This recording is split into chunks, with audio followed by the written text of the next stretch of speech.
And welcome to the Evidence and Reasons for the Christian Faith video channel, and also viewers, welcome who visit the Evidence Reasons Academy, the sister companion channel of this channel.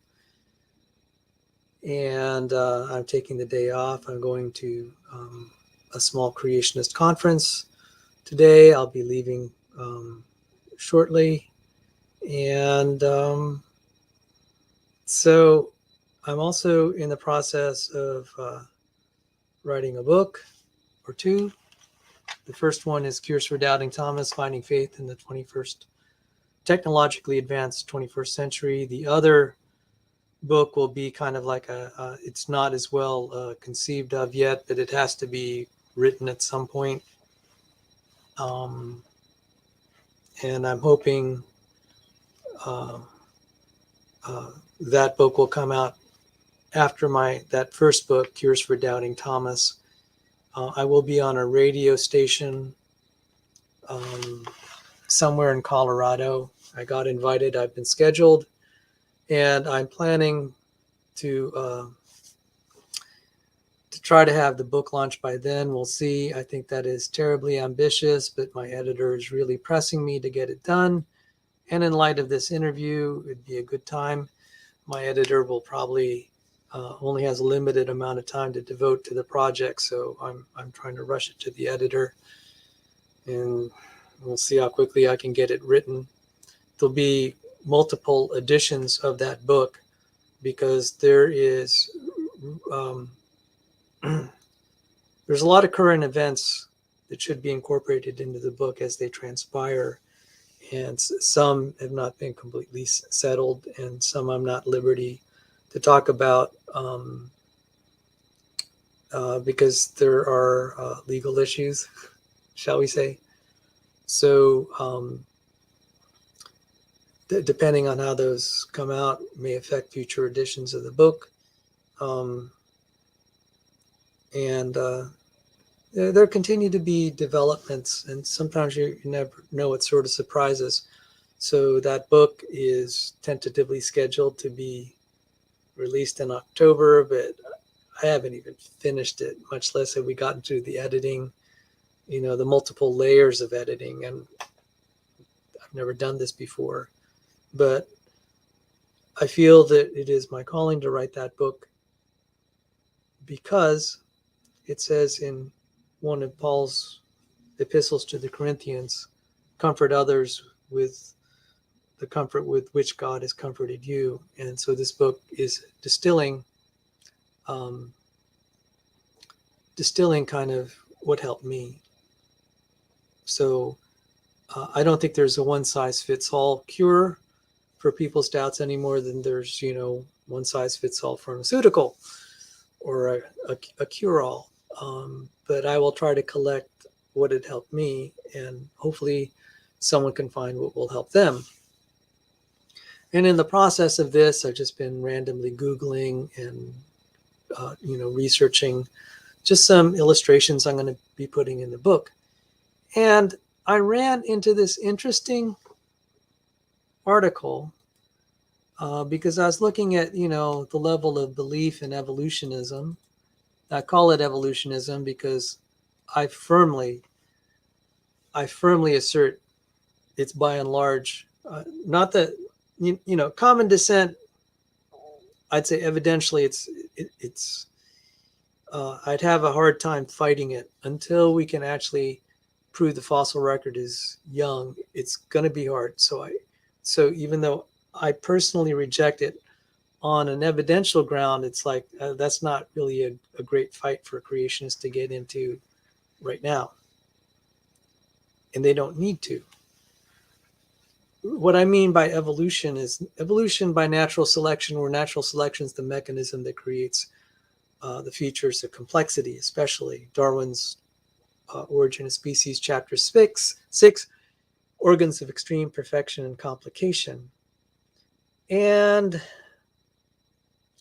that debate we can win. The people believe that the complexity we see in biological systems, the capabilities which exceed our all the world's wealth of knowledge and capability in being able to engineer nanomolecular systems. It exceeds it by several orders. Natural selection, or so-called natural selection, shall we call it reproductive efficiency, is the cause of that.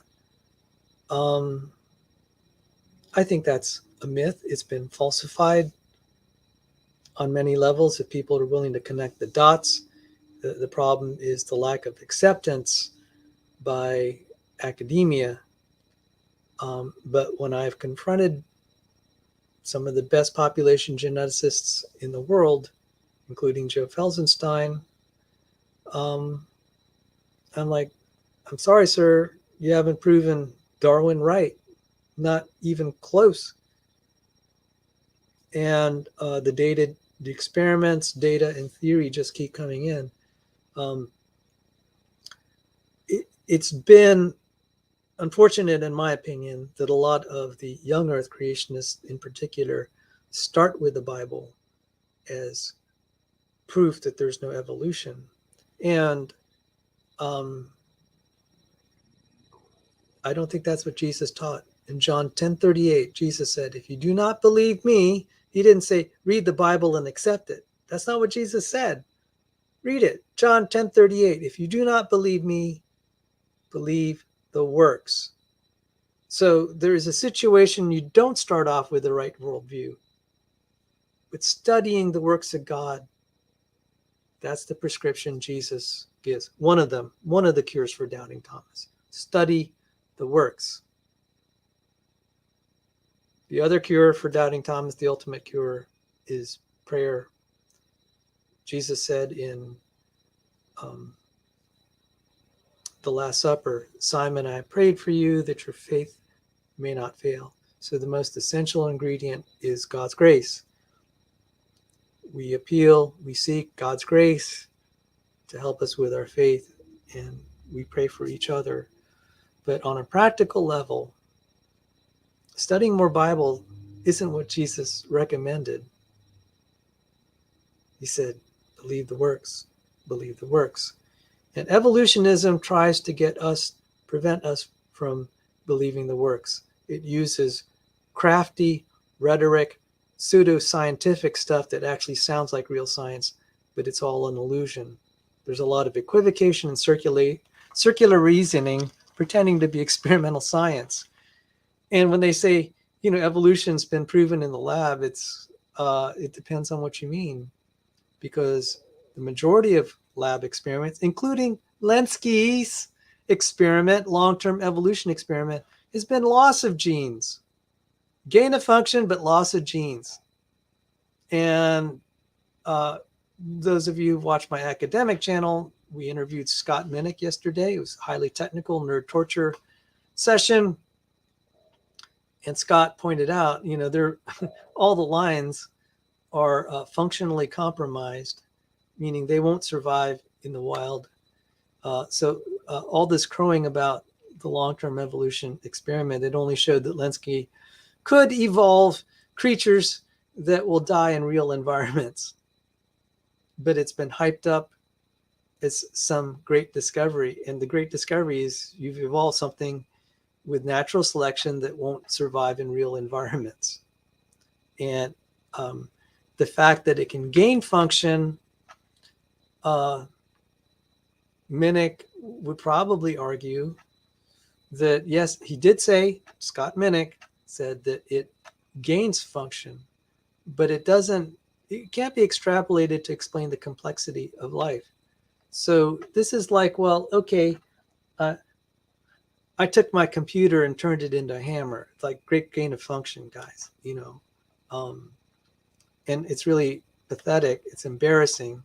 One of Lenski's lines in the long-term evolution experiment was losing genes fast, and it was also losing error correction, maybe going toward extinction, and that's because of natural selection. So there was even one of Lenski's papers that said genomes decay despite sustained fitness gains. And I'm like, evolutionary biologists, get a clue. if you're going to cherry pick, why don't you cherry pick that one? You're cherry pick gain of function. Why don't you cherry pick genomes decay despite sustained fitness gains? Because it's really not cherry picking. That is consistent with the rest of Lenski's experiments if you're willing to open your eyes, such as the glucose consuming line, and then also other experiments such as gene loss by natural selection and tons of others. Michael Behe did a survey some time ago of all the available experimental evidence, and since that time there's been more, and the general tendency is loss of not just function but gene, his was loss of function, but it really is now becoming gene loss. And in the experiment that we were reviewing yesterday, I said, Dr. Minnick, so the E. coli genome is like, what, 4 million bases? It had 5 measly bases in Lenski's line that were deleted by mutation. And that came back to bite Lenski, because those 5 measly out of 4 million bases couldn't be recovered in his experiment, and it ended up causing Lenski. It took him 30,000 or so generations to evolve this thing he's crowing about. Scott Minnick, who's ID friendly, said, no, that doesn't sound right. And Scott Minnick was able to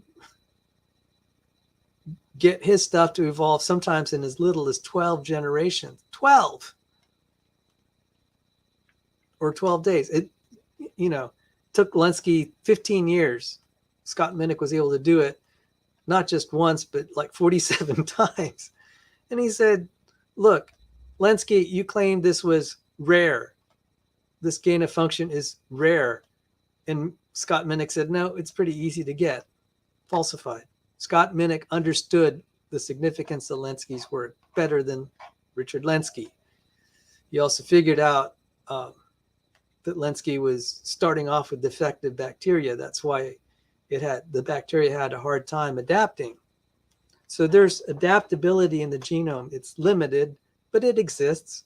Scott Minnick will not call it a gain of information. I'm like, well, even for the sake of argument, let's call it a gain of information, but it's not of the quality that you need to be able to evolve genes. And as far as we know, there is no significantly new gene family that emerged, a gene family of any utility that emerged in Lenski's experiments. Maybe 80,000 generations at this point. And if it's so hard to make a gene and to lose a gene, what does that tell you? You can't evolve a microbe into something as complex as a human being if the general tendency is losing genes. So I don't know how I got on that tirade. Oh, yes. I was saying, I'm going to read an article that talks about the acceptance of biological evolution by first-year science university students. And I'm going to object to some of the wording where they call evolutionism scientific. I have serious problems with that, or that they're claiming there's overwhelming evidence supporting it. There might be overwhelming evidence that gives the appearance of common ancestry, but I can dispute that. You might invoke universal organismal common ancestry, but you can't certainly invoke it for proteins. Why? Because Aaron Ross said there's no effing common ancestor for all genes and proteins. There you have it, on authority. The guy didn't even realize what he did. I was stating there's no common ancestor for all major protein families. I said that in a debate with him. And then he comes around, he said, you're stupid, Sal. There's no effing common ancestor for all proteins. I'm just like, I was the first one to say it. Did you think I thought the opposite? I think he was so confused he thought I was arguing the opposite. I mean, the guy just, has some issues up there comprehensionally. And I got him I got his permission to publish a private email. He said, there's no effing common ancestor for all genes, proteins. So, they might argue organismal common ancestry, but they're not going to argue it for major protein families.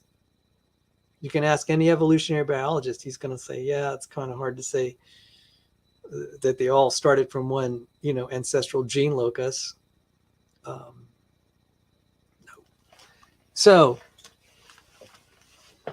and that's a start right there. I'm not going to argue against universal common ancestry organismal, but I can easily argue against universal common ancestry of all major protein/gene families, because I know the evolutionary biologists, by and large, will agree with me. So where does that get you? Where did the major protein families emerge from? They just kind of like poof into existence.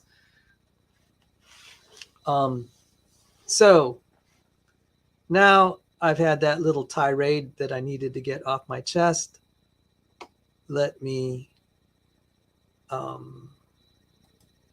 go to the actual article. Let's see. Let me share it here. Sorry. I'm going to share my screen. I just had to get on my little tirade there. It just made me feel good to vent and also to update you on what's going on with me.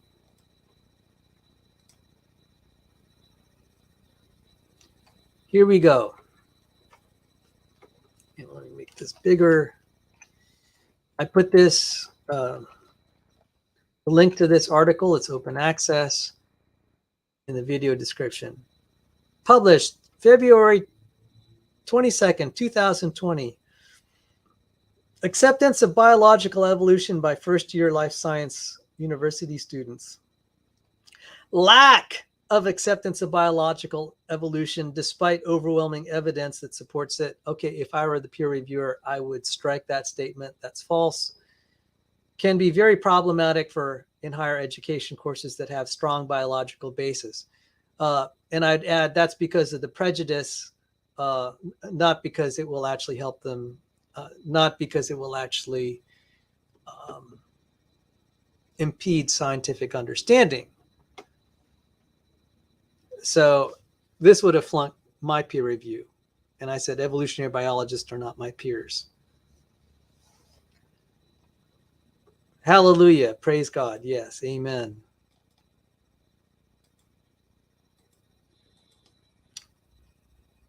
And if I may just weigh in,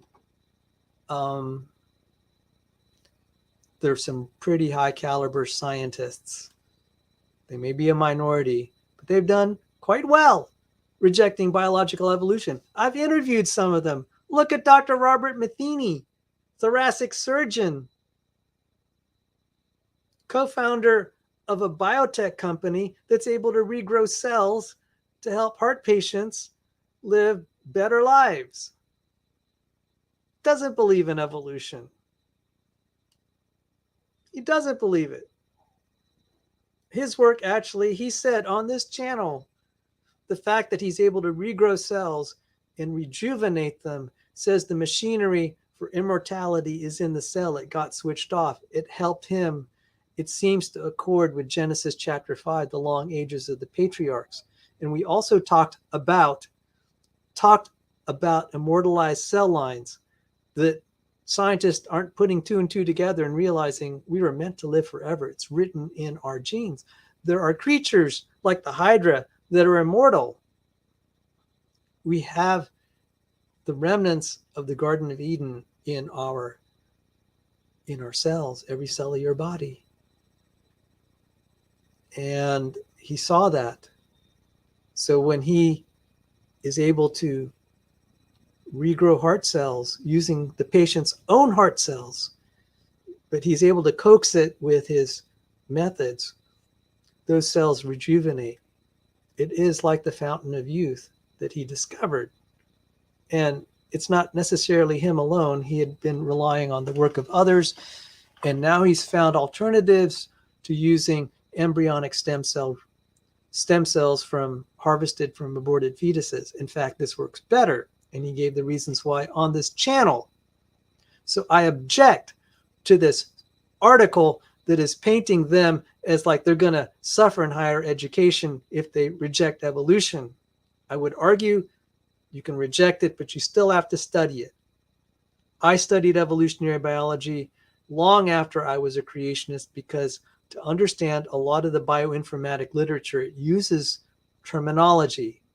It uses the language of evolutionism, which is unfortunate, but if you're going to, in order to understand the language of biology, you need, you know, you need to study evolutionism a little bit because the culture, the scientific culture has been tainted by this dastardly language. So study it, but doesn't mean you have to believe it, okay? I think as a creationist, as a card-carrying creationist, I would say study it so you can understand the biological literature, but it doesn't help you really understand biology. You can actually understand, you can actually see through the misunderstandings. So I just want to say, Sal, are you going to say stop teaching evolution? No, I'll insist, because when you understand what evolution claims, it's going to be easier for me to take it apart and deconstruct it. So I'm not saying don't be good at it. I would actually prefer, and this is kind of funny, they did a poll of students, biology students across the country. And guess which group of students understood evolutionary theory better than any other group? It was Todd Wood students, taught by a creationist.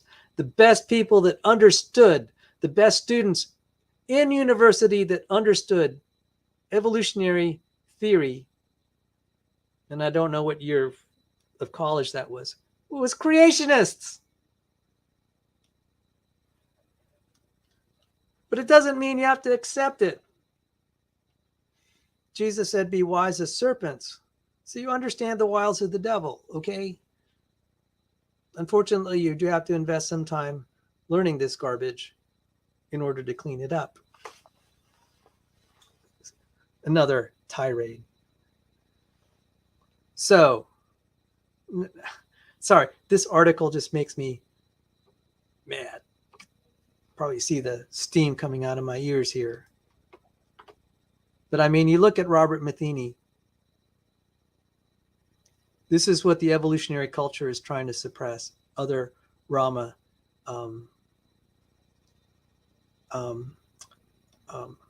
Robert Matheny. You know, they're trying to suppress future Robert Matheny's. That's pathetic. You know, they could push their evolutionary religion in the religion department. Don't push it as real science, and don't use it as a way to persecute creationists. Creationists can do very good biological science without accepting evolution. They do need to understand the language. They do need to study it because the scientific industry has been polluted with evolutionary language, and you won't understand biological literature unless you study it. So I just want to come on record. I encourage students of creationism to understand it well, and maybe I need to give a course on it up to the standards of evolution. Okay?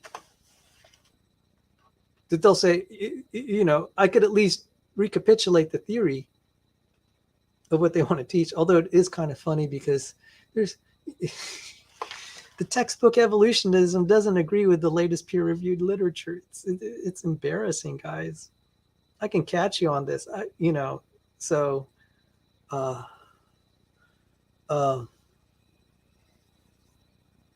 There's someone here, Icarus, understanding. What does it mean to understand evolution? Does it mean you accept it? I could read about phlogiston theory or geocentrism. Doesn't mean that I'm going to accept it. In fact, it's very interesting that when we try to teach science, we try to teach the old theories that got falsified. And it's very enlightening to see examples of failed theories because it helps contrast with a theory that is better verified. And just so you know my biases, I'll actually say, well, Sal, do you want to teach creationism and creation science? I'm like, okay, wait.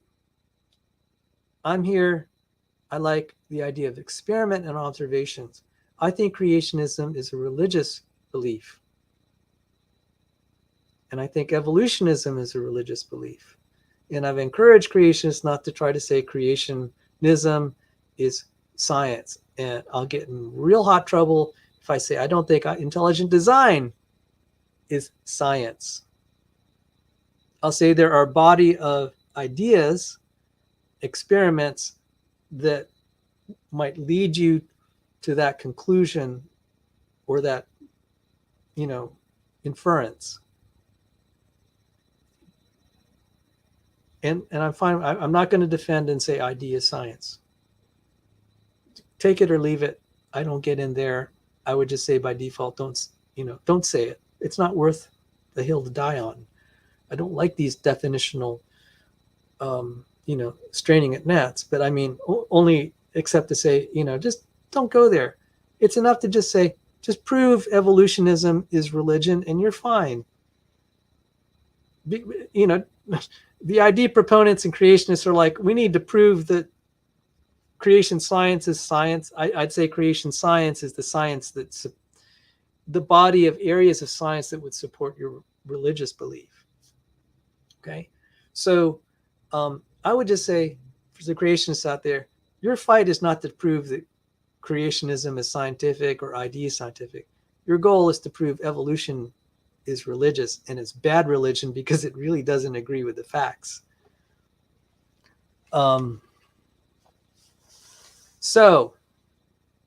Greetings, Icarus. It's nice to have at least someone that I can argue with a little bit in the side chat, although I've banned some people like Joel Duff after they got annoying. But let's go back here. We investigated acceptance of biological evolution in 344 first-year life science undergraduate students across 5 programs at the University of Roehampton, United Kingdom. This isn't the USA. This is apostate Europe.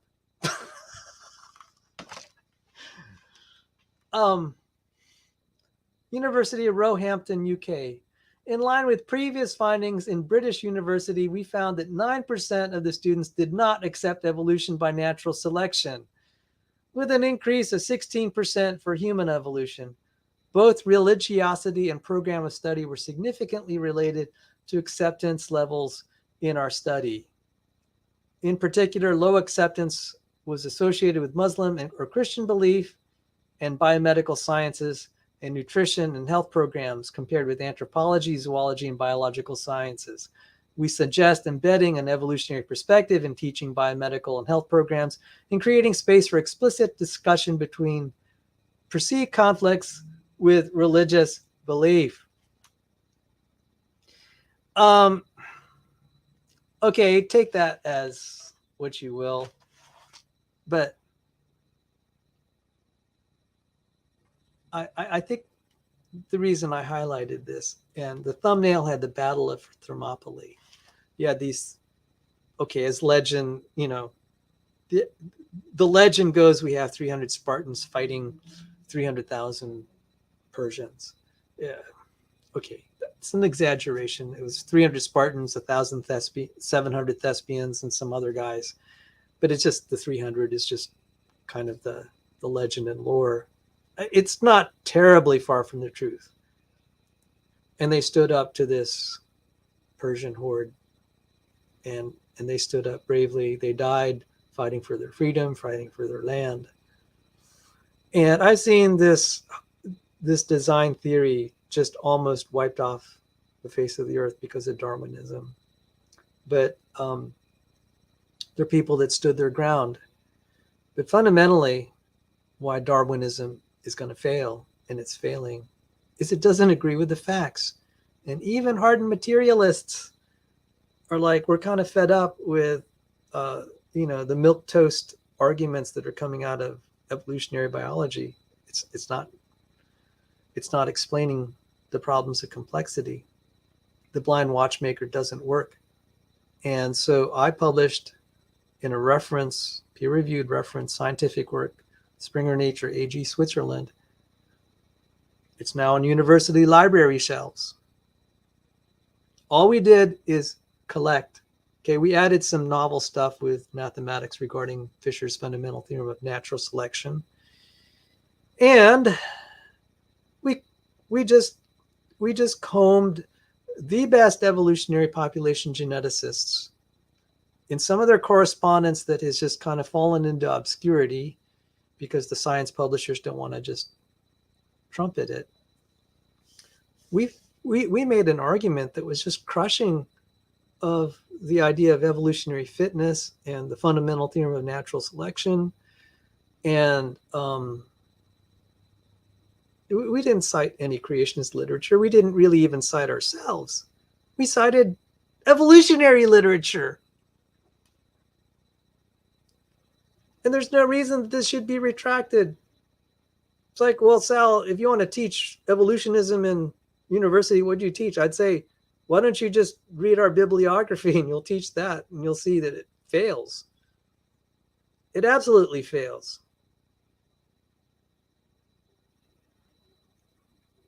It absolutely fails. I mean, I've done shows on Aereo and Lewontin. Lewontin's like super respected. And he said, fitness is what it isn't entirely clear and it's hard to define. Andreas Wagner said it's practically impossible to measure. And you're building a theory on something you can't measure, you can't define. That's not science. That's religion. You know, you don't have to rigorously define something if you can arrive at conventions of how to measure it, like say length, time,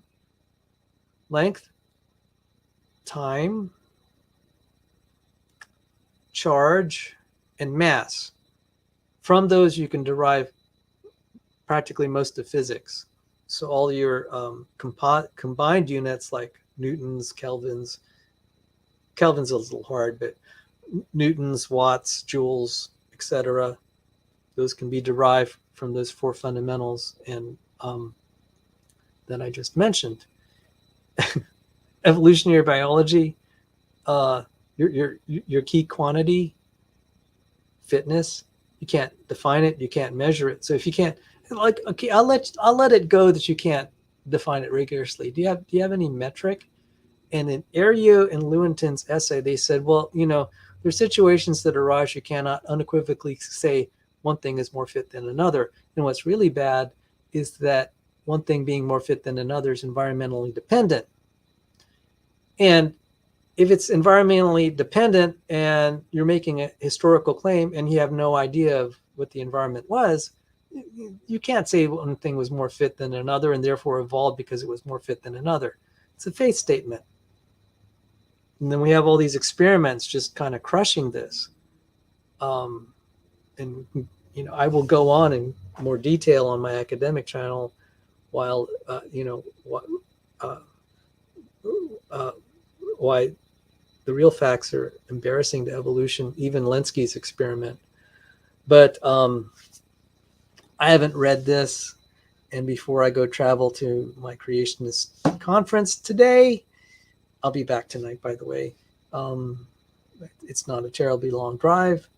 Let me just read more of this. So, the theory of evolution by natural selection, first proposed by Darwin, has been refined and largely validated in the last 150 years by an overwhelming amount of evidence and forms the basis of modern understanding of biology. Automatic fail, dude. The fundamental theorem of natural selection has been falsified on so many levels. Neutral theory of evolution says most molecular evolution is free of natural selection. That was large part of Motu Kimura's work. Masatoshi Ne extend to that and say that also applies to organs, not just the molecular level. This is bad.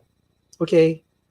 I don't have to go very far in evolutionary literature. I have Moto Kimura's book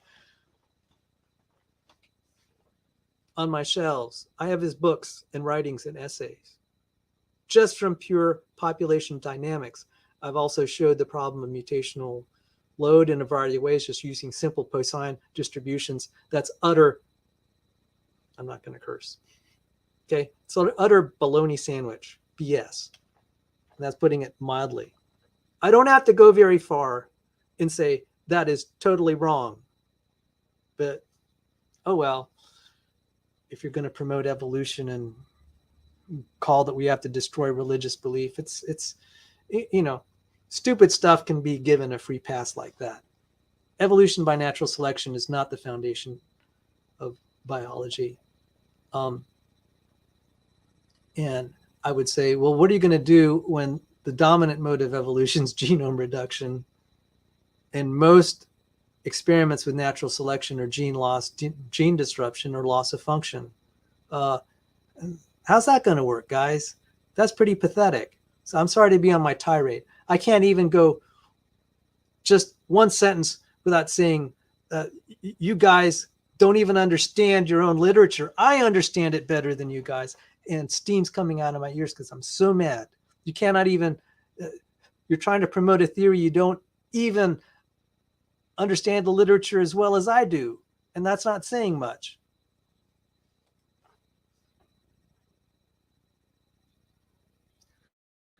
The modern theory of evolution provides an explanation for the diversity of organisms past and present. It provides a theoretical framework to understand and tackle modern challenges such as antibiotic resistance in medicine and pesticide resistance in farming.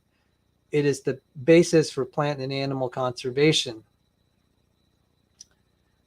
This is equivocation because you can believe things change over time. If that's how you define evolution, then I'm an evolutionist, and I'm clearly not. This is what I say, equivocation. I had Scott Minnick on my channel yesterday. He understands Lenski's experiment better than Lenski. The reason I know that, and he's experimentally proven it, what took Lenski 15 years and 30,000 generations took Scott Minnick maybe 12 to 100 generations in 2 months. Just trying. And he did it 47 times over, and he realized the reason why was Lenski was using bacteria that had mutations that were defective. And they're defective because, like, for 5 base pair deletion, did it evolve this feature back? I mean, it broke. That little bacteria couldn't even recover its own breaking. It couldn't repair itself. It was just hobbling along. And some of those lines are so bad now, they probably will go extinct. So this is, if you want to have a balanced reporting, and Lenski's crowing about what he discovered, this rare mutation, one that was falsified. It's not rare. There are many roads to Rome. And these are adaptations that are really, really easy. And Scott Minnick pointed that out. The only reason it was so hard for Lenski is he used defective bacteria, broken gene in the DCUS gene, 5 base pair frameshift mutation, toast. And a lot of those lines will not survive in the wild. So, Lenski's done a good job of spinning this. I'm not saying he's being deliberately deceptive. I think he just believes his own viewpoint forcefully, even though it's wrong. I call that delusion, because Scott Minnick rightly pointed out this thing, his stuff, to enable to achieve what it did, broke so many things. And it's likened, I would say, like, okay, so you have there's this scene, Scott, I'm going to use this analogy. Scott used cars. I'm going to use hot air balloons. So there's a scene in the movie 5 Weeks in a Balloon where they're trying to keep the thing afloat because the balloon was pierced, and they're just dumping out stuff just to be able to survive. And so reproductive success, reproductive efficiency is improved in a very narrow environment if you start dumping out nice to haves. And we call that loss of versatility. So if you're a hiker and you're trying to climb a mountain that'll get very cold, I mean, at the start, it's like, okay, you're at the base of the mountain, it's kind of warm, you're not facing adverse weather. It's like, yeah, I could get up to that mountain faster if I just start dumping my winter gear and my, all this other stuff and provisions. You get to the top of the mountain, you freeze to death. And you freeze and starve to death or whatever. That's how natural selection works. So, yeah, I'm happy to teach how natural selection really works. So a lot of these adaptations are loss of function. Some of them are, okay, a lot of the adaptations are disrupting a genes in order to gain function. So in order to gain reproductive efficiency, and sometimes one survival advantage, you break something. And I will tell you that antibiotic resistance, a lot of it is also through plasmid exchange, which is not, that's not random mutation. That's taking information you need from some other organism. So if you eliminate borrowing parts from another organism, you create new function by breaking some genes, or breaking or reshuffling them, what they call gene duplication. And that gene duplication cannot be extrapolated to be a general mechanism of creating new major protein families. And we actually don't know how the major protein families came about. But quoting Aaron Ra, one thing we do know, there's no effing common ancestor for all proteins. Not that I would really support Aaron Ra as an authority, but in this case, that's just really funny. There's no effing common ancestor for all proteins. I have him on record. He gave me permission to publish that. He's going to have to own it now, baby. I may do another show on Aaron Ra. I like to call him Aaron Ra Sewage, because the guy's kind of, well. And anyway, reminds me of the cesspool. I know that's mean, but he does. And I'm going to just hammer him on his insistence there's no effing common ancestor for all proteins. So, and let's just go on. I'm sorry. I'm having too much fun. That's why I need to stay away from YouTube. I have too much fun. Despite near universal acceptance among scholars. Oh. Yes, that's right. Near universal. It's not universal. It's not universal.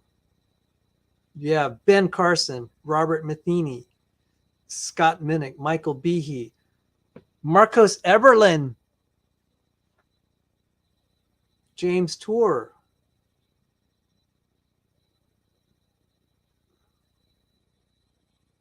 Yeah, it's not universal. Nobel Prize winner, Nobel Prize winner Richard Smalley. Okay, it's not universal. That should give you pause. I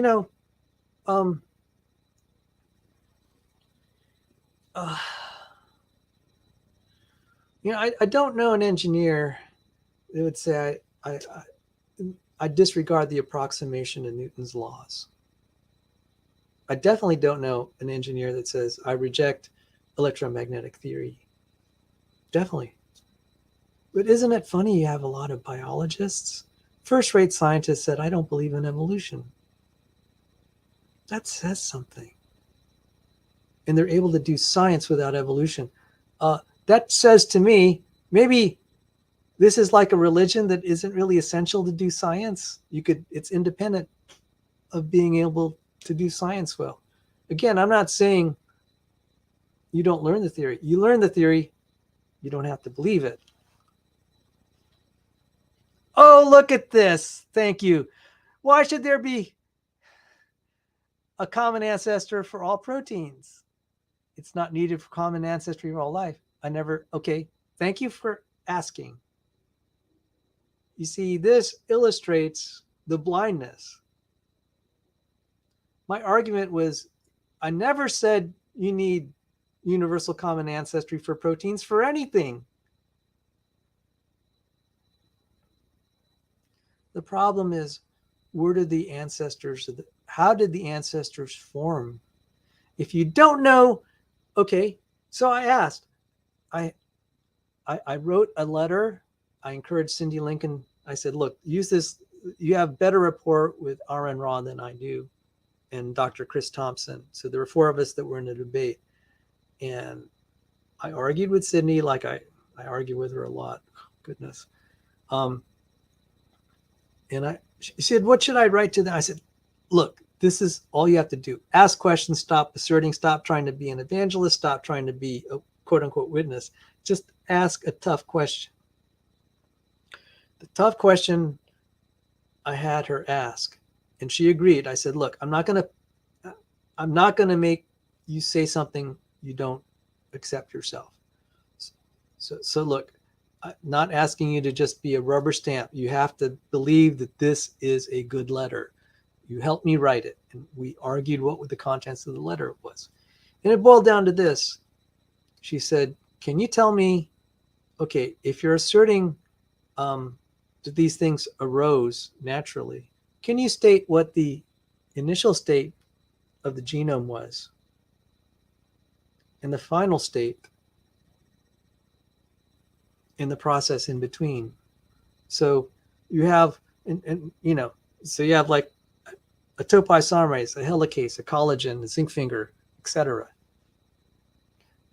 Describe what the starting state was, and then the endpoint, like, what was the ancestor form that it eventually looked like?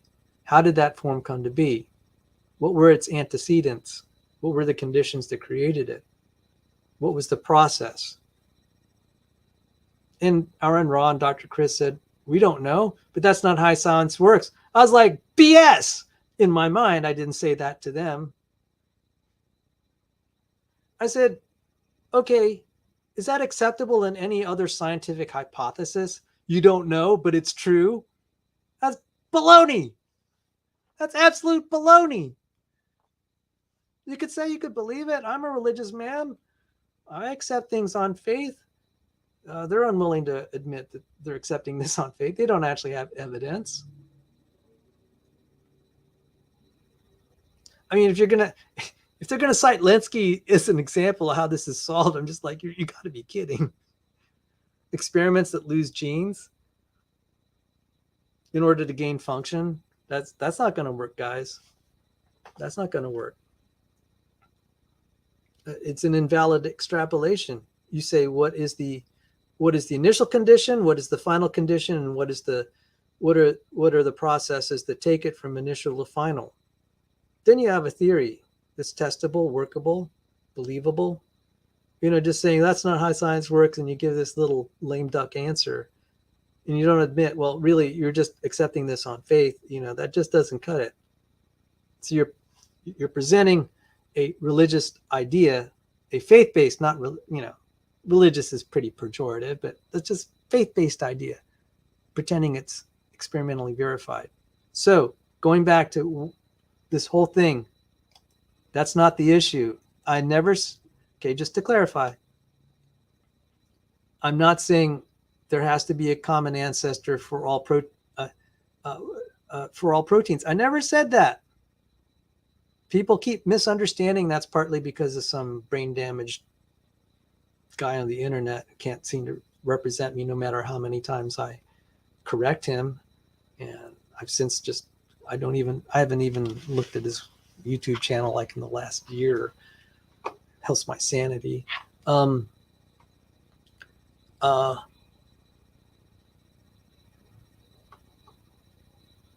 issue is not It's not this. It's not me ever insisting there has to be a common ancestor for all proteins. That's not the issue.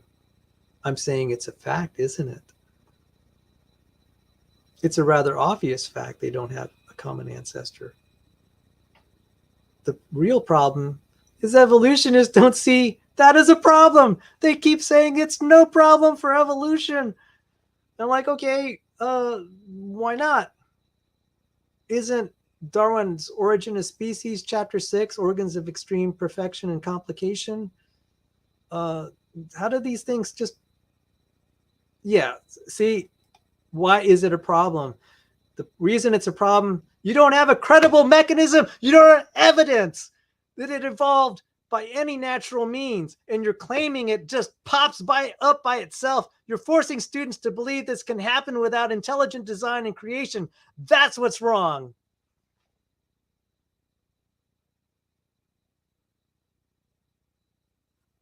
That's a good question. Why is it a problem? First thing, that's a problem that's a problem that evolutionists don't even realize it's a problem with their theory. They're claiming these complex things. Something as complex as a topoisomerase, they say it just happened. They don't give a mechanism. They just say it happened. That's not a mechanism. That's not science. When I try to predict the orbits, when orbital mechanicists try to predict the orbits of space probes and planets, they don't just say it just happens. They use celestial mechanics. They use Kepler's theory. There's some, it's so good. The classical theory is so good, we almost never even need to make relativistic adjustments. We could say, this is the initial condition. We apply Kepler's theory here. It's good enough to put a space probe landed on Mars. That's the form of a real scientific theory. And you could say, this is how it happened. This is the initial condition. These are the processes. This is the theory. We guarantee it's going to be there. That's a real scientific theory. Just saying it happened naturally is not a scientific theory. And the reason engineers have been kind of like foremost in criticizing evolutionary theory, they are able to assess the feasibility of taking something from an initial state to another state. Okay, so if you build something, you have a sense whether the car is going to work or not, or the spaceship is going to work, because you have the initial conditions, you have the parts, and then you have the idea of what's going to happen in the environment that it's coping with, and then how it will behave in the outcome. But this nonsense of it just happened, look at Linsky's experiment, that's ridiculous. Or look at the peppered moths, which is just change in allele frequencies as far as I know. But there's lots of adaptations that's really, when you change allele frequencies, what's happening is you're actually losing diversity. That's really not much of, that's not the adaptation you need to be able to build something as complex as, let's say, a Cap1 zinc finger complex or a polycomb repression complex. An engineer looks at that. If he's being impartial, he ought to laugh that you're going to try to apply peppered moths or finch beaks to explain the all the intricate binding sites and the orchestration. I've gone over it here on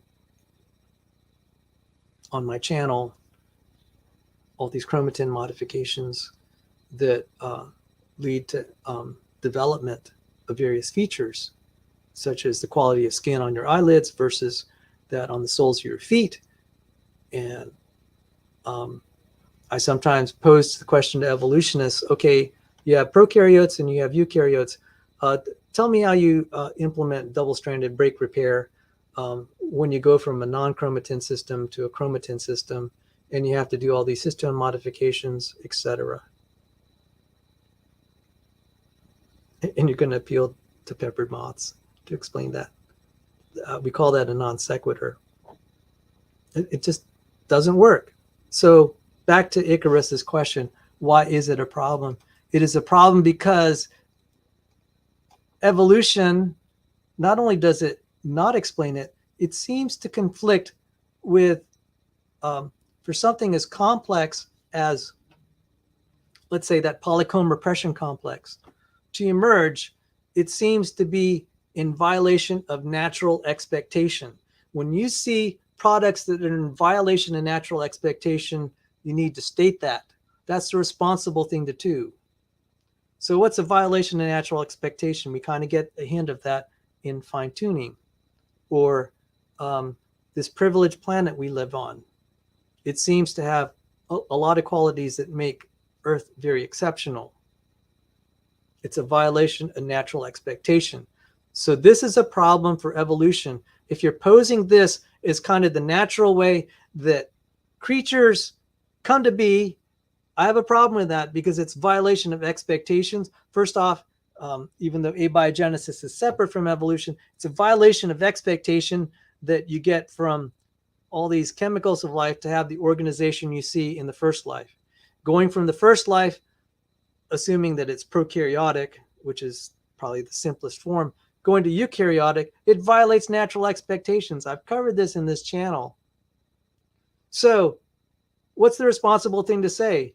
This, okay, you don't have to say it happened naturally. You have to say, okay, let's, even if we assumed it happened naturally, it violates expectations by this many orders of magnitude, like astronomical. Even Fred Hoyle, a committed atheist, was putting numbers of like 10 to the 40,000th power, 1 out of 10 to the 40,000th power that you could get the cell. I don't know what the numbers are, but they are big.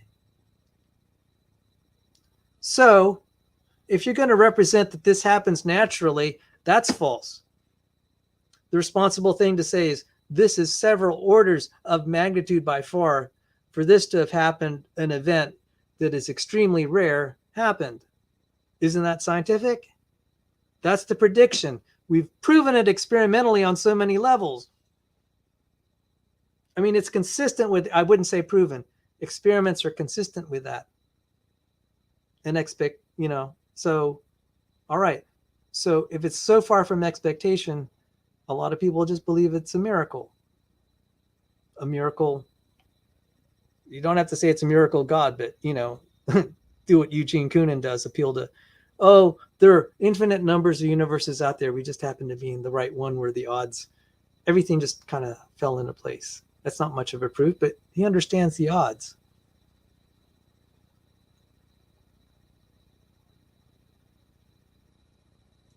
So at the very least, you could say, we don't know that it is within, these things happen naturally. By naturally is a metaphysically loaded word because you have natural, supernatural.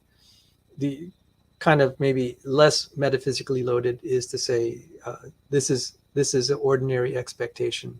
Things this complex just into existence over time. So that's a long answer to why it's a problem. So see, like this is why it's not necessarily healthy for me to read stuff like this. I just steam just starts coming out of my ears. And let's see who Miller is. I just got to see who Miller.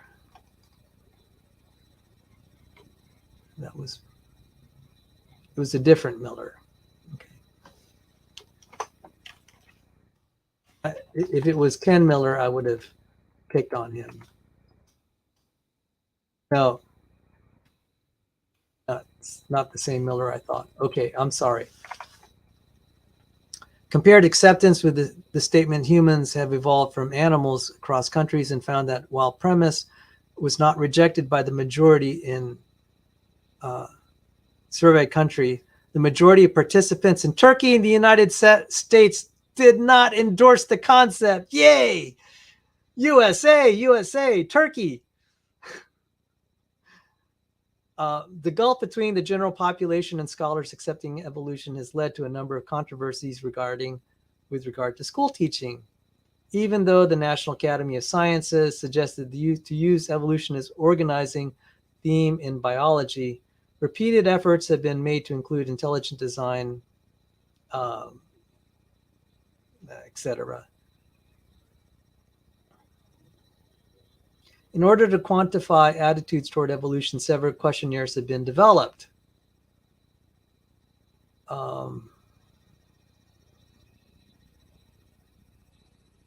Studies that have investigated higher education students' attitudes toward evolution have primarily been carried out in the USA.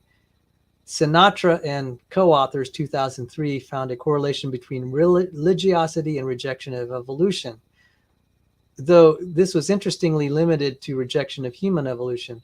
No consensus exists on whether knowledge and understanding of evolutionary concepts are connected with acceptance of biological evolution. With studies on university students and graduates reporting either accepted positive correlations or no significant relationship. Whoa!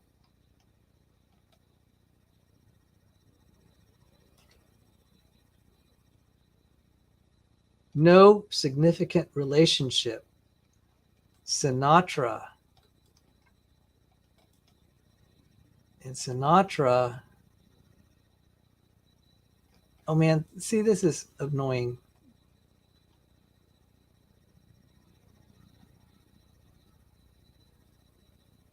Okay, I'm just going to peek at this. I got to peek at this. This is.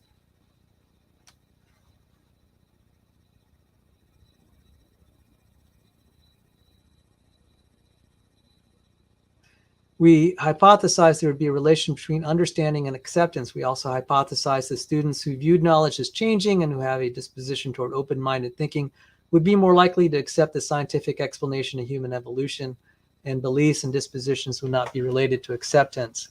93 undergraduate students enrolled in non-majors of biology completed measures of their content of knowledge of evolution and photosynthesis and respiration. Acceptance of theories of human evolution. Okay. Although our findings did reveal a significant relation between knowledge reported acceptance of for photosynthesis, there's no relation between knowledge and acceptance of animal or human evolution.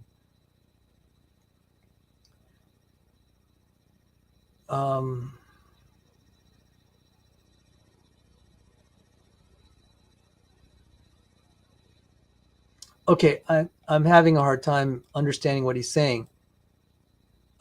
But understanding of evolutionary concepts are connected with acceptance of biological evolution. No consensus exists on whether knowledge and understanding of evolutionary concepts are connected with acceptance of biological evolution. So, let me, this is actually kind of landmark.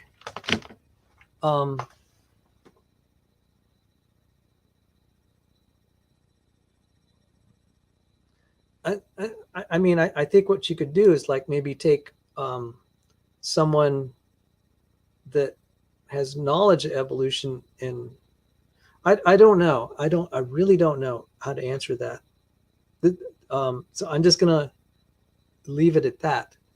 But I can tell you, all right, what would I do if our teaching creationists about evolutionary theory? I'd say you got to learn this. You don't have to believe it. So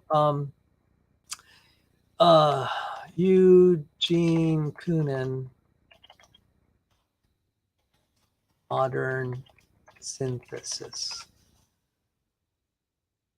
Okay, so this whole thing was saying, look at this, 150 years it's been confirmed.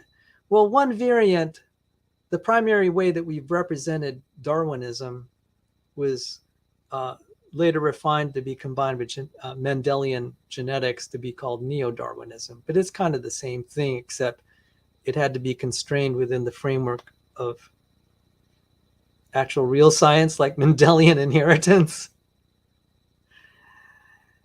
And they don't like to call it neo-Darwinism. They want to call it modern synthesis now. But it's the same thing if you doubt. Neo-Darwinism. Let me just show this. Neo-Darwinism, the theory of evolution that represents a synthesis of Charles Darwin's theory in terms of natural selection and modern population genetics.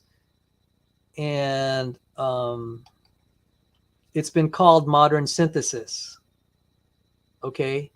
I'm just saying, when you hear the word modern synthesis, this is neo-Darwinism.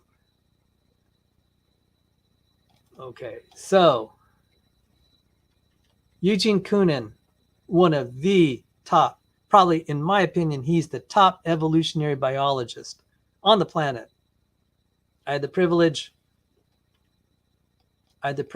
of studying bioinformatics under one of his staff members. So I learned some evolutionary theory from one of the top evolutionists themselves. I think my professor is a pretty good evolutionist. Really sweet guy. Sorry to hate on his theory, but I love the guy to death. Wonderful guy.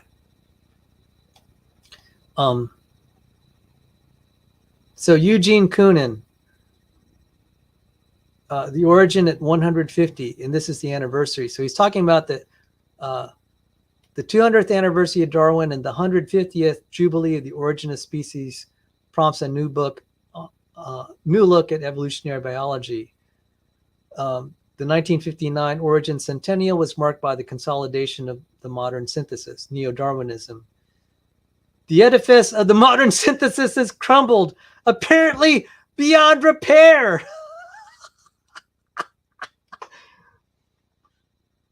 The hallmark of the Darwinian discourse of 2009 is the plurality of evolutionary processes and patterns. Nevertheless, glimpses of a new synthesis might be discernible in emerging universals of evolution. Again, promissory notes, guys. Emerging as in like it's not done. You haven't figured it out. The edifice of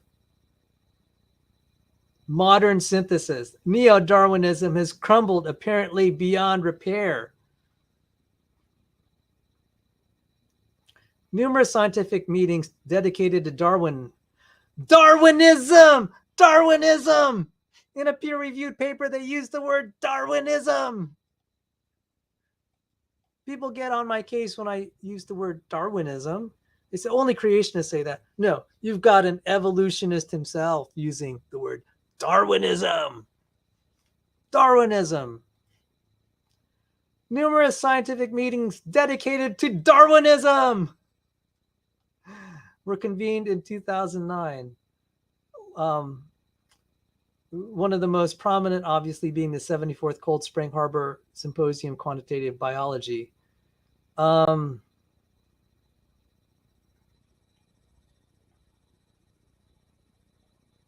Okay, I'm just going to skip here.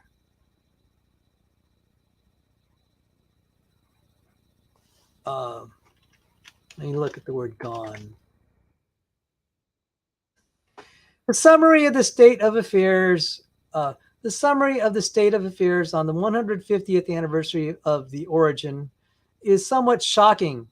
In the post-genomic era, all major tenets of modern synthesis are, if not outright overturned, replaced by new and incomparably more complex vision of the key aspects of evolution. So, not to mince word, the modern synthesis, aka neo-Darwinism, is gone.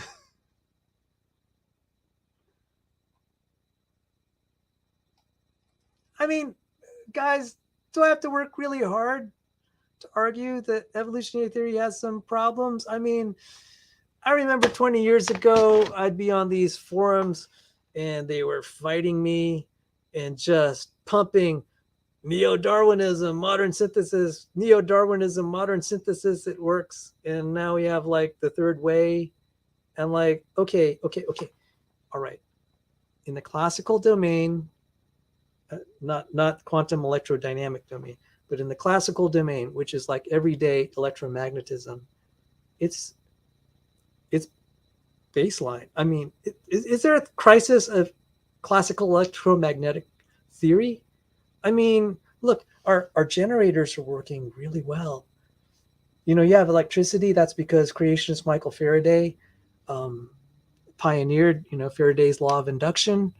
There's not really a problem with that as far as everyday physics. Everyday physics being, not quantum electrodynamic, but good enough to get the job done. It's not reassuring. You get all these reincarnations and reinventions of evolutionary, what makes evolutionary theory work. Okay, so how would I teach evolutionary theory? I'm going to read their own literature, and maybe I'd like them to look at this title by an evolutionary biologist.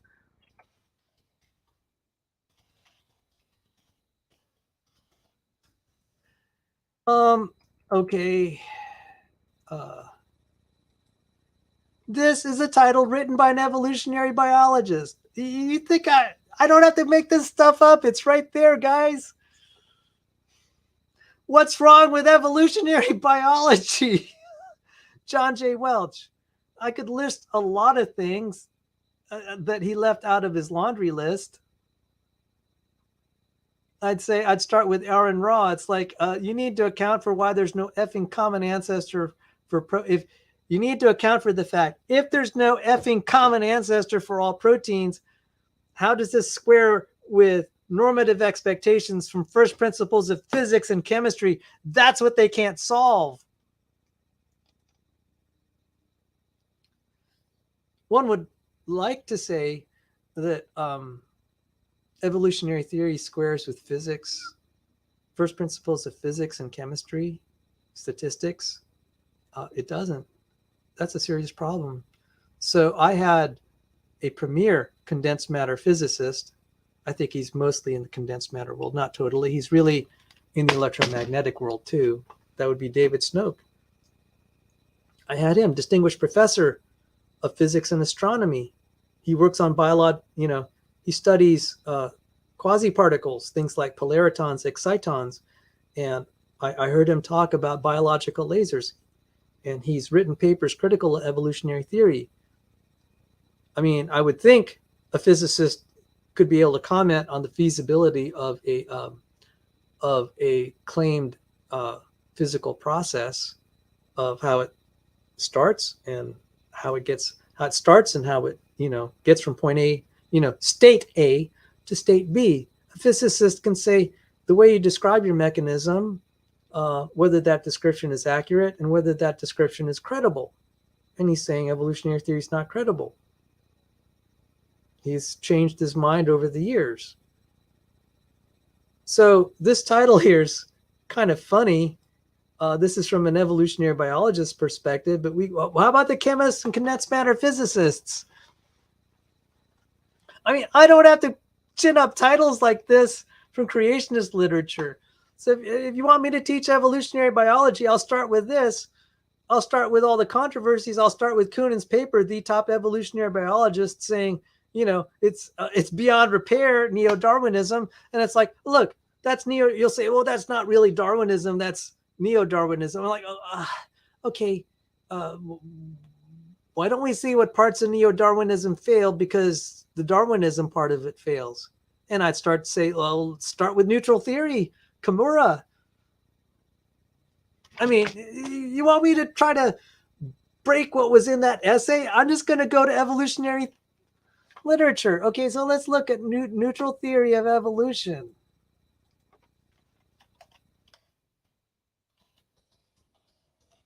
See, this is why I shouldn't be reading stuff and doing YouTube stuff, because I just go psycho berserk and I can't think straight because I'm so mad. I'm so mad. You would think that Sal's going to go on like some of my creationist colleagues, they'll say, you're sinning. This is scriptural. You have to reject evolution because it's anti-God. I'm just like, look, I don't even need to go that far.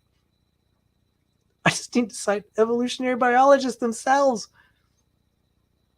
And the reason I get mad is you have these theistic evolutionists saying this is good science. And it's like, look, You better be 100 million% sure before you destroy that kid's faith by telling him it's good science and it's not, because he may lose his faith and end up going in not so good a place. That'll be on your head on Judgment Day, that you're promoting a bad theory as good science when it wasn't. And I have a serious problem with that. That's why I have some issue with the theistic evolutionists. They can believe it. I used to be a theistic evolutionist, but I didn't promote it as good science. You can believe it personally. I think the responsible thing to say is, look, there are some serious issues with this. I accept it, but it's not on the level of good experimental science. I would be able to live with that. But some of these promoters that are so dyed-in-the-wool servants of this idea, I'm just like, look, if you want to believe in phlogiston geocentrism, that may not break someone's soul, but this will. You better be more careful with this. So, okay, so I would first start with the neutral theory of molecular evolution. It says, the neutral theory of molecular evolution holds that most evolutionary changes occur at the molecular level, and most of the variation between species are due to random genetic drift of mutant alleles that are selectively neutral. Most evolutionary changes occur at the molecular level.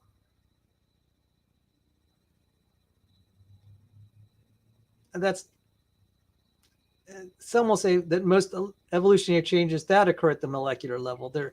There could be some mincing of words there. And they'll mention Motu Kimura and Lester King and Thomas Jukes. They pioneered non-Darwinian evolution. Let me see if I could find it. Jukes and King.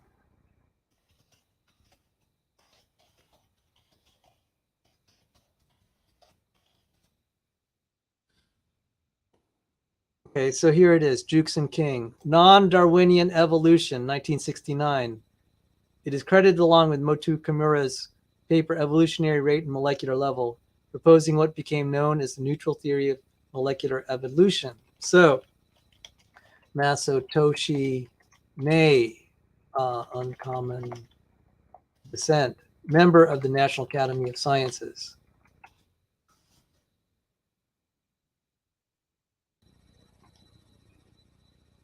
And I wrote this essay 2007, that was 16 years ago. Natural selection is not the fundamental cause of evolution.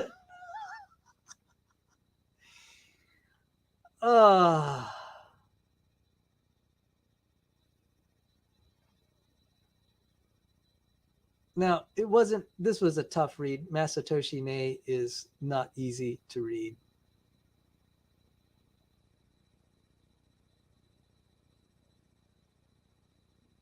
So Nei is appealing to Bateson and Morgan.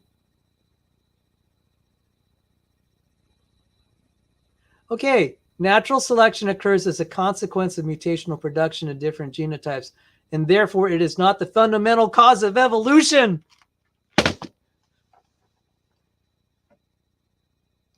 So going back to this silly essay that I would have flunked immediately, but well, it gets a free pass. They are lamenting, hang on, wrong article. They are lamenting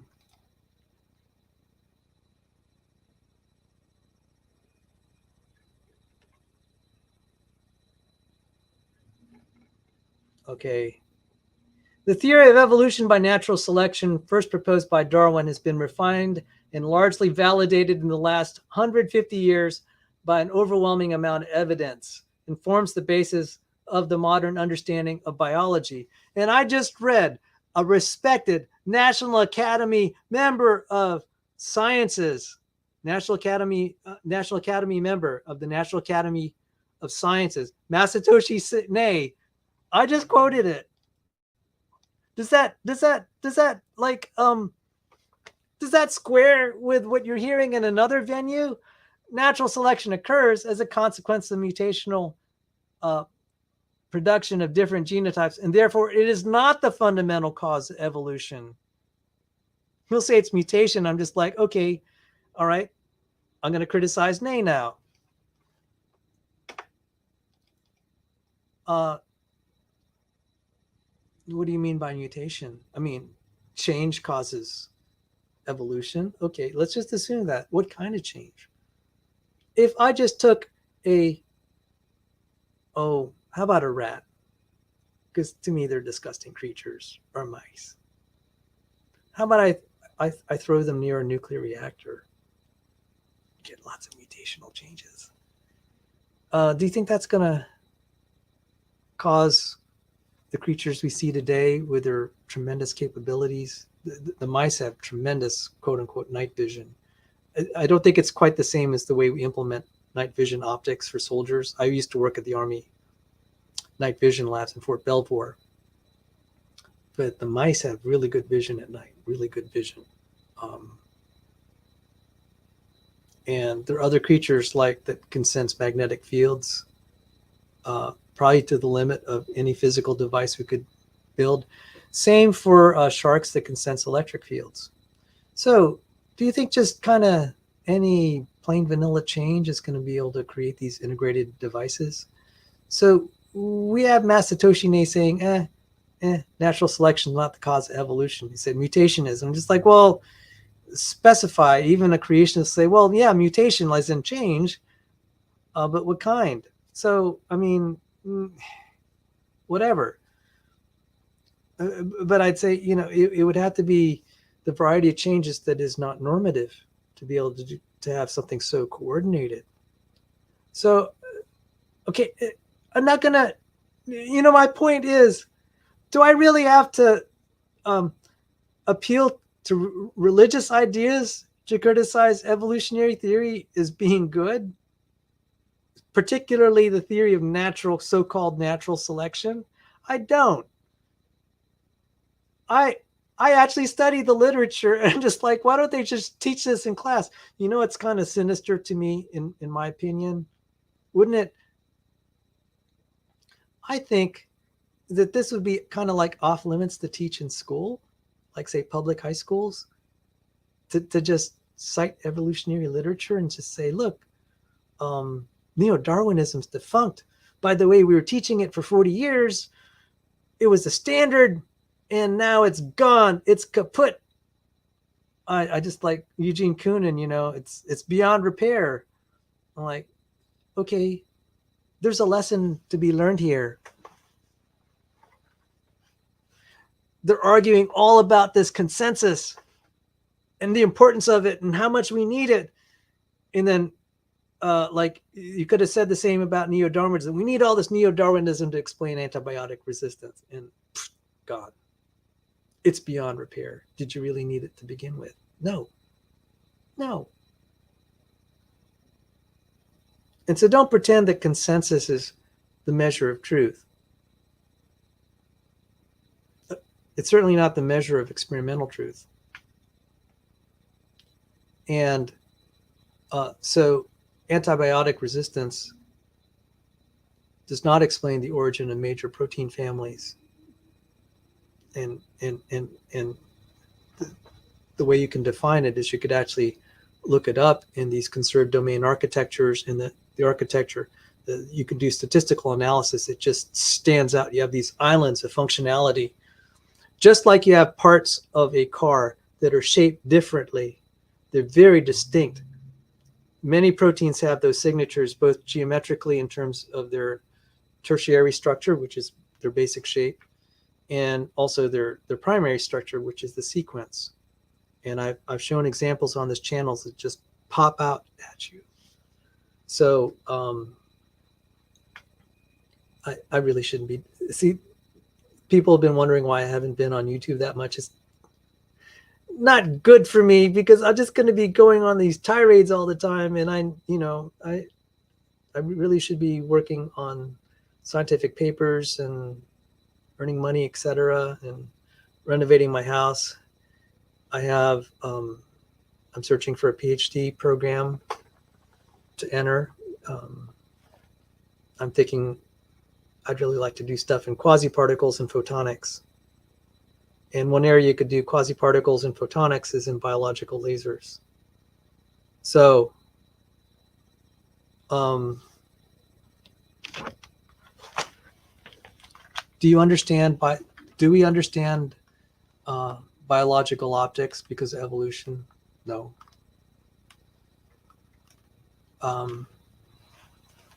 To be able to probe biology, we need knowledge of photonics and solid state physics and quasi-particles. Because when we can probe biology with creating laser action in the cells, we could see the mechanics better of how the cell works. Right now we have to sort of blow them apart. Wouldn't it be cool if we could just probe it remotely? That's just one application. So, how would I teach evolutionary theory? I would dump some of these propagandistic textbooks and I just have them read primary literature. I've given you some right here. See, this is why steam comes out of my ear. The elites, the people that really know this, the people that study it, the people that publish it in peer-reviewed journals, when they're having an honest moment, they tell you like it really is, and it doesn't agree with what you're being fed in the textbooks and what they're trying to force down the students, the high school kids. It's wrong. I have ethical issues with that. And I have real ethical issues with Christians promoting this as good science. And I'm just like saying, do you ever even read the literature itself? You could be destroying these kids' faith when maybe there's a chance, and more than a chance in my opinion, but I would poll you guys and say, what's the chance that this was a miracle of God versus some natural process? I don't think you should be crushing someone's faith. And I have an interview with John Sanford. He was beginning to have a little bit of faith in high school. It got destroyed by evolutionary theory. A very large segment of his life was spent being an atheist.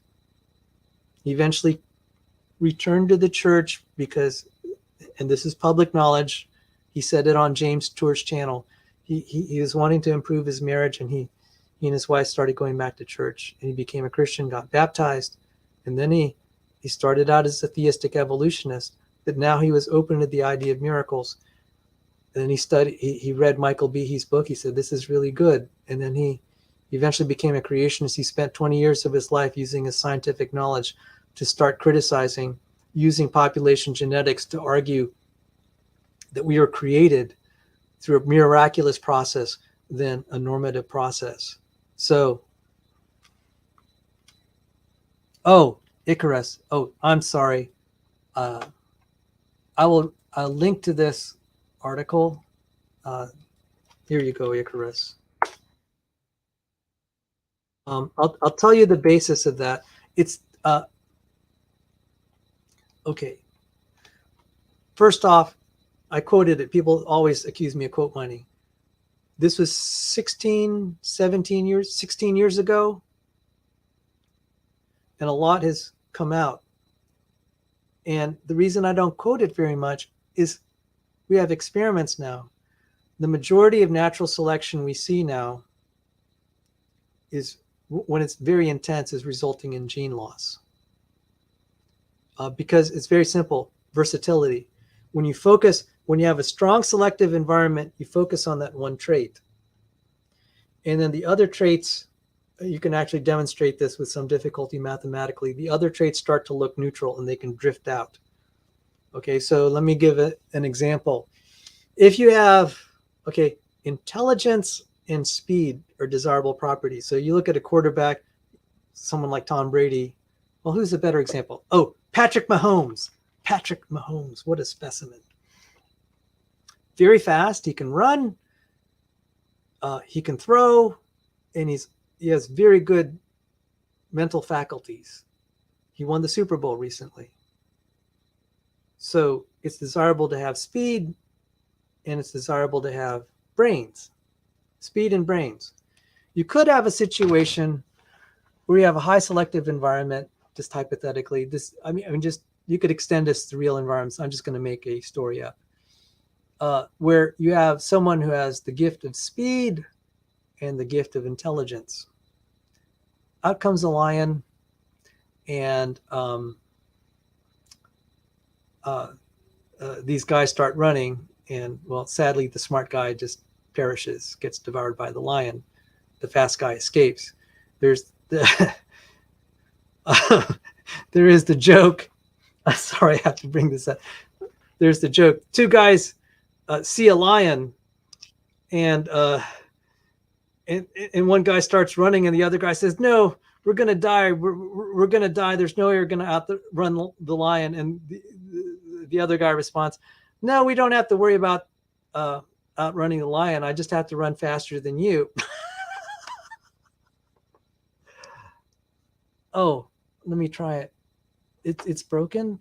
Let me try again, Icarus.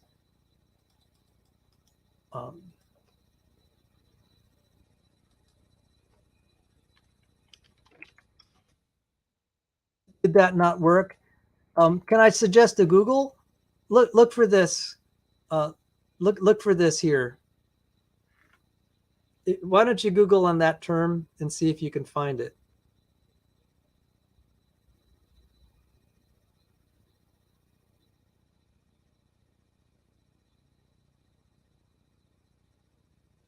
All right, so I'm gonna just go down here a little bit. The basis of Masatoshi Nei's claim is rooted in Kimura's neutral theory of evolution.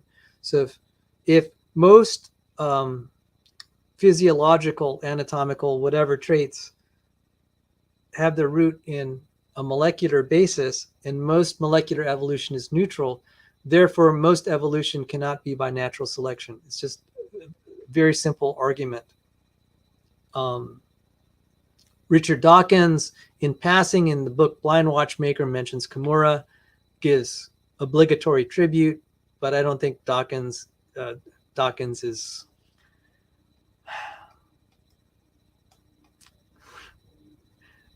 there's some aspects of population genetics I understand better than Dawkins, and that's not saying much. Dawkins was quoted as saying, biology's central theorem is Fisher's fundamental theorem of natural selection. That's been independently, Fisher's theorem has been independently criticized as not so fundamental. And even though mathematically correct in relating variance and mean fitness in a certain specialized scenario, under limited constraints, it is true, but it is not.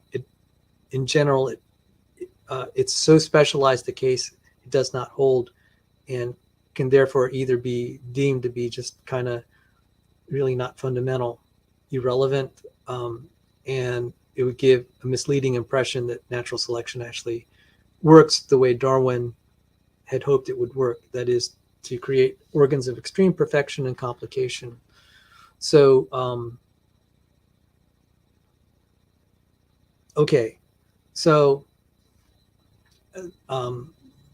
thank you for your interest in this topic.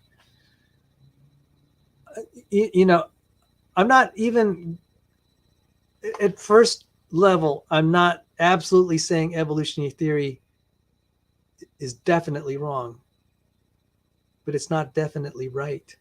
It's not at the level of good theories.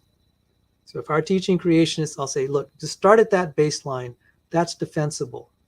Everything, all these peer reviewed. Do you get the impression that they figured anything out? And the answer should be no.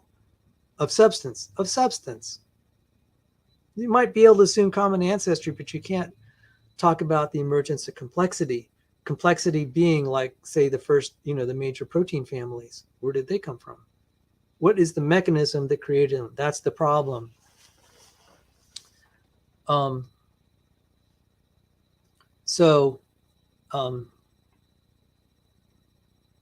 really should close because I need to I'm going to be late for my conference if I don't go quickly. Let me just close up here.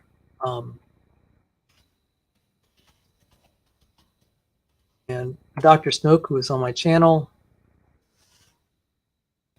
he was bringing my attention to this stuff, like single-celled biological lasers.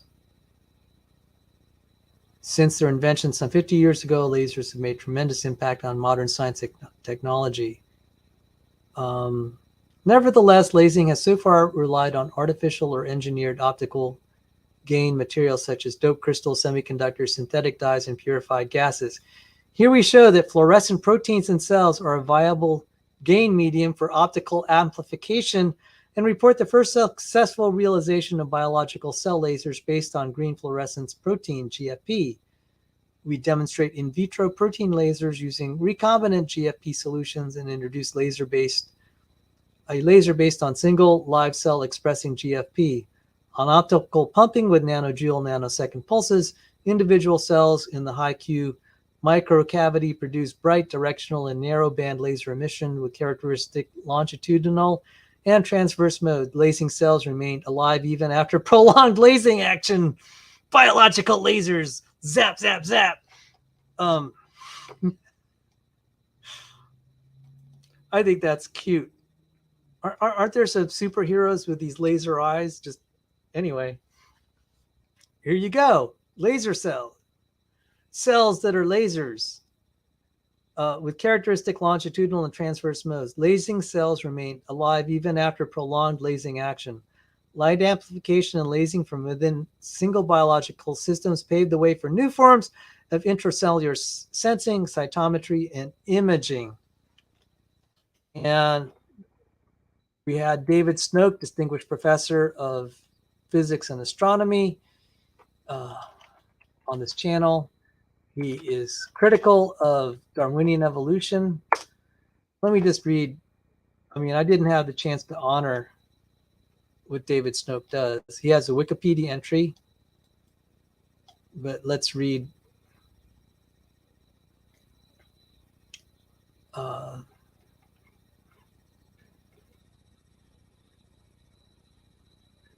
What he does. Our experimental group uses a wide array of optical methods to study fundamental questions of quantum mechanics in semiconductor systems. Our optical methods include ultrafast spectroscopy and femtosecond and picosecond timescales, single photon counting and correlation, real space and momentum space, Fourier imaging with CCD cameras, and nonlinear optics such as two-photon absorption and optical Stark effect.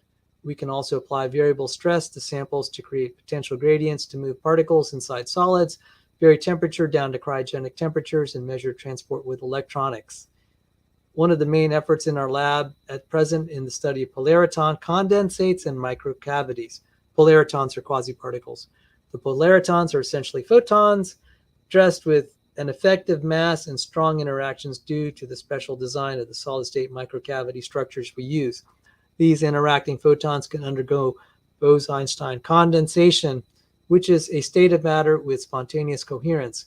We can see superfluid flow of the polariton condensate over millimeter distances. We can also trap the condensate in various potentials, and we can see interference due to coherence of the condensate. I'll just skip. Our new effort in our group looking at the effects of polariton condensate on electronic transport. This may allow a light-induced superconductor in which there are dramatic effects on conduction when the polariton condensate appears. We're looking at new material systems so that polariton condensates effects can be moved to room temperature. Okay, where am I going with this? Polaritons are quasiparticles. Another quasiparticle is excitons. I was studying biochemistry, and they showed the photosynthesis process, and they showed these excitons going around inside the plant. I was like, dang. it's really hard to make excitons, and you're going to make an energy transport process using excitons.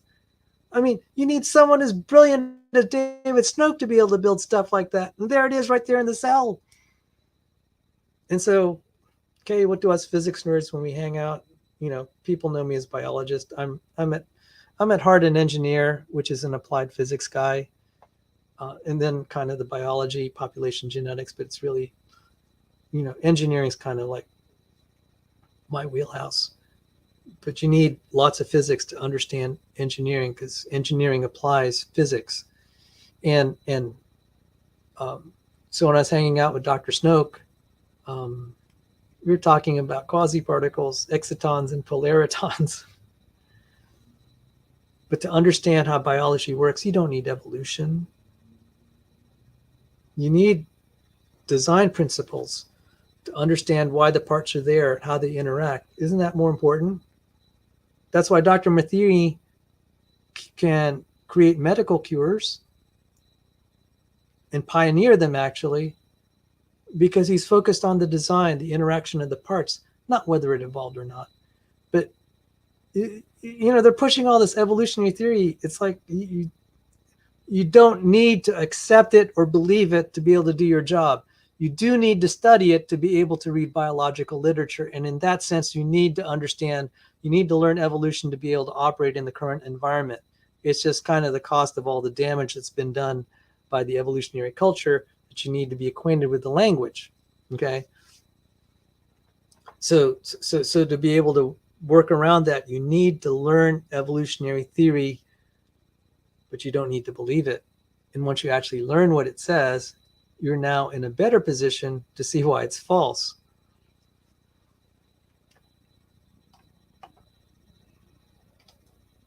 And I didn't have a chance to say hi to everyone. I'm sorry. And I'm going to be late, which is bad to the reason I took the day off. But I just think this, I have a passion for teaching. What I'm reading in that article that got me so angry and yet also heartened. That article I was reading about the acceptance of biological evolution. Let me see if I get that. Where it said there's a minority, 9%, that reject evolution, and probably in the USA it's higher. They're trying to brainwash the kids into accepting it, and I think that's wrong. I have a passion for teaching it, and I'm not going to go heavy religious fundamentalism at all, or thumping the Bible. I think the fair thing is to teach them what the primary literature says, the very best in the fields. And it doesn't give you that same picture that they're trying to indoctrinate into these first year school, first year, second year students, undergrads. It's just wrong. And then insisting you need it to be able to understand your job, that's also wrong. You need to accept it. You need to learn it to be able to do your job better. Doesn't mean you accept it. The reason I say that, a lot of bioinformatics stuff uses terms like homology, conserved domains. If you're talking about bacterial growth, you'll have to use words like fitness, even though that's an abused word. But the concepts of homology, you need to learn that. That's helpful. And so you'll see what should be design terms put in terms of evolutionary words. And the classification system's unfortunately been polluted by phylogenetics, but you need to learn that. Doesn't mean you accept it. But what you need to do is you have to teach yourself how to work around it. And you have great guys like Paul Nelson, etc., who can teach you how to work around it. That's what I have a passion for. I hate seeing, I hate seeing people's Christian faith destroyed by a stupid idea.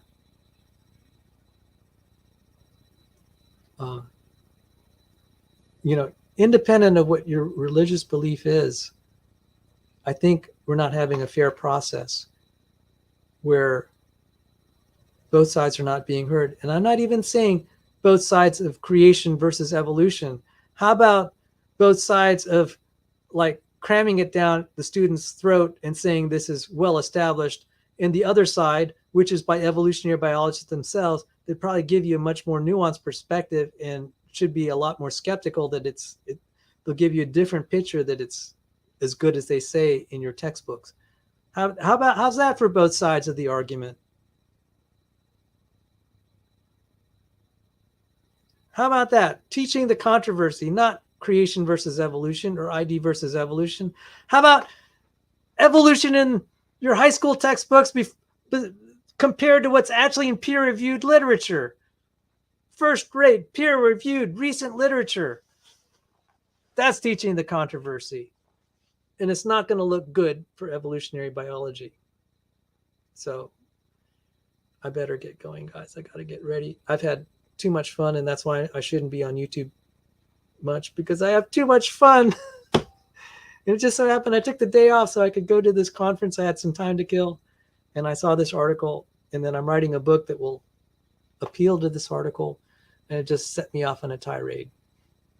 So anyway, guys, it has been wonderful, and I just all the visitors here, I can't tell you how much I just enjoy being with all you beautiful people.